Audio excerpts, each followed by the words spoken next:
Robin Hood and his merry men are supporting Richard the Lionheart in his crusade against Saladin and his armies. But Richard's brother, Prince John, is attempting to take the throne for himself. So everybody's splitting up into two teams, supporting Richard, supporting John. And they're trying to influence the outcome of the crusade in Richard the Lion.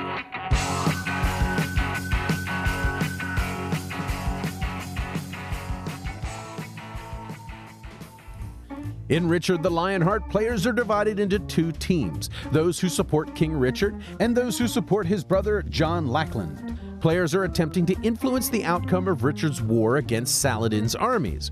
If King Richard returns home or his armies defeat Saladin, his supporting team will be the winning team. If Richard fails or his coffers are drained, John's team will win. Within those teams, the player with the most prestige points will then be the ultimate winner of the game.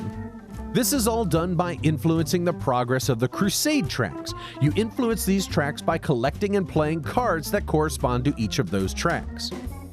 And to complicate matters further, players are issued edict cards that give individual endgame point objectives, urging teammates to secretly work against each other. At the beginning of each round, an event card is drawn. Events tend to mix up the rules or give options for scoring additional prestige points within the round. On a player's turn, they'll move their character up to 3 spaces from one location in England to another and taking the corresponding action. These actions will often require you to spend cards or money to either gain specific or random cards, coins, or prestige points, and a few of them allow you to directly influence the progress of the Crusade tracks. After each player takes an action, each have the opportunity to purchase something from the market. These purchases can be a random or specific influence card or prestige points. You can also purchase a horse that will increase your movement rate from 3 to 4, or a ship that will allow you to move across the water spaces. Then it's time for the players to influence the Crusade tracks. Each player is required to add 2 cards to the Crusade deck. If they don't, they lose victory points. And if you have money lying around, you can spend 2 coins to add a 3rd card to the deck. All of these cards are then added to a deck of previously contributed cards. It's shuffled up, and a number of them are drawn based on the number of players. Each team is attempting to achieve majorities of the drawn cards so that they can move their tracks forward towards victory and stunting the progress of their opponent's tracks.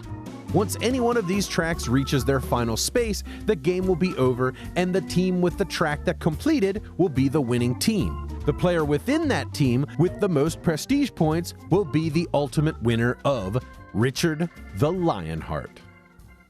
When I saw the box for Richard the Lionheart, I got super excited because I love Richard the Lionheart, Robin Hood, his merry men, the Sheriff of Nottingham, the whole Ivanhoe mythology behind this thing. I love that. It's a great theme. And look at the components. The miniatures are absolutely gorgeous. The board is beautiful. The artwork is fantastic. Tons of cards in the box. But then when I read the rules, it disappointed me because it wasn't what I expected it to be. And everybody that I've talked to about this game, they didn't expect what they got because of the production and the theme. But the thing that drew me in and made me want to play is the fact that it is a team's game. You split into 2 teams and you're working against the other team. But then when you play, you realize it really isn't a team's game. This is not a cooperative game here. This is a game where your teammates are your real competition. The other team is irrelevant, and you don't care how many points they get. You care about beating your teammates. So this is an extremely cutthroat and very manipulative game. And that's what made me love this game. The fact that there's constant machinations. I mean, really, there's 2 ways to play this game. And the first time you play, you're probably going to play it the softball way, which it's basically a cooperative game with your team, and you're just trying to beat the other team. And if you win, you feel like you're a winner. Even if you weren't the ultimate winner, you feel like a winner. Softball. It's not the way this game is meant to be played. It's meant to be played hardball. You are manipulating your teammates to do exactly what you want them to do so that you win the ultimate game. and it's constant. Every decision you make and every discussion you have with your teammates about how you need to play cards all has to be with your personal benefit in mind, because your edict cards are going to conflict. One person wants the war to win. You want Richard to come home. So you don't want the war track to get to the end because you won't get your bonus victory points. And those bonus victory points are actually very big in the overall scheme. So this game is all about the manipulation. If you really get in deep, that's how this game is played best. Because honestly, I feel like there isn't as much replayability if you play the softball version of just a nice co-op where everybody on the team is working against the villains, the other side. There's not much to it then. It's all about the manipulation you do with your teammates and fighting against them and around every corner trying to screw them. That's what makes this game really, really good. And honestly, it's kind of difficult because there isn't a lot of conflict in this game. There is a couple of different conflicts. There's obviously the one where it's like you can cut off somebody from taking an action space. You can block them. Not a great strategy option there, but you can do it. The other one is when you move, you can pass through an opponent or a teammate, and you can steal one of their cards if you spend one of your movement. That's a really neat aspect of this game, and I really, really like it because it's another way of collecting cards throughout the game. It's a very overt way of screwing your teammates if you do it to them, and you have to really make that decision. Is doing this going to make them harder to manipulate throughout the game? You can even coordinate with your teammates. Like, hey, why don't you just go through my space and take one of my cards? Because I got a lot, you got none. So it's another way to cooperate and to screw your teammates. It's a really neat mechanic that's added here, and I really like that aspect to it.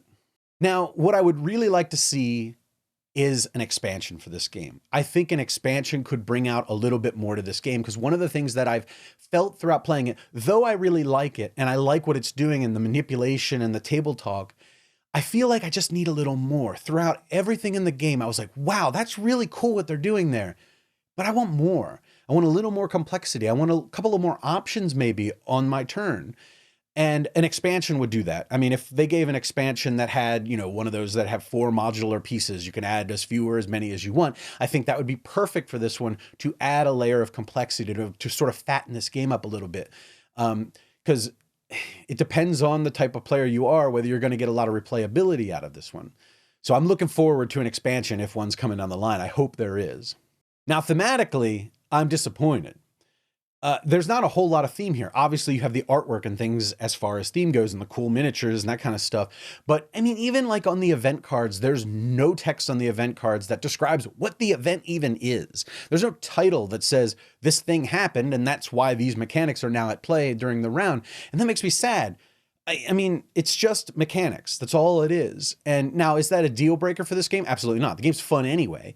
But I would sort of like to say like, oh, there's a tournament, or oh, there's like a theft, or there's a murder, or something happened that made this happen, that made the intrigue in the game happen. There's not enough intrigue in the mechanics. The intrigue is happening all outside of the game, and you as the player need to put that into it. So that's where the theme seems to come from here. And I wish the theme was a little stronger. Player count wise. Now, player count is going to affect this game quite a bit. We played with 6 players and the board was jam packed. There were players in the game that were complaining that they couldn't get specific actions because there was just too many players. I mean, a guy wanted to have this one action. He wanted to take this one action almost the whole game, and it was always clogged when it was his turn to take actions. And his place in the turn order didn't really affect that. It was like somebody was always there. But when you play with 4 players, the board is open up.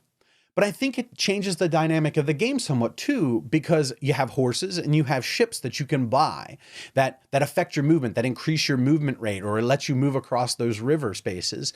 And in a 4-player game, those are not very important.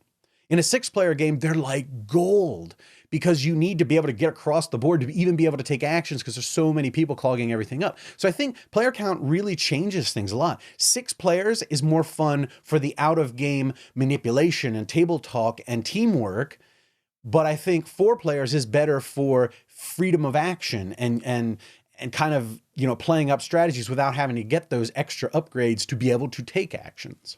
So ultimately, I really like this game. I'm going to keep this game and I'm going to play this game. I think this is really fun. I happen to love the concept of trying to manipulate players and the table talk that goes on and the little bit of cooperation you have with your teammates to try to defeat your opponents, but then do better than your own teammates. I love that aspect of it. I would really like to see an expansion. I don't know if one's in the works or not. I would like a little more from the game.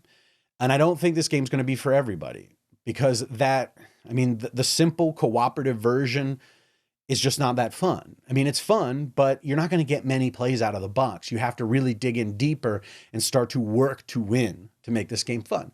So I personally like Richard the Lionheart, and you just got to make your own decision if all of those things I said works with your play style and your group's play style.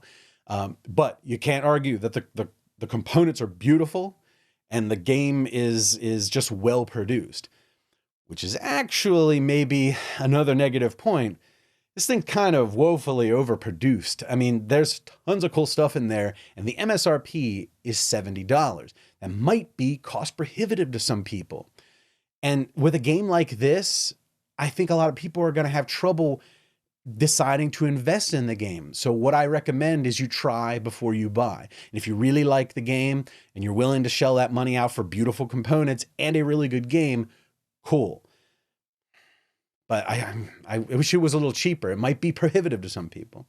But again, ultimately, I dig the game, and I hope that you will too.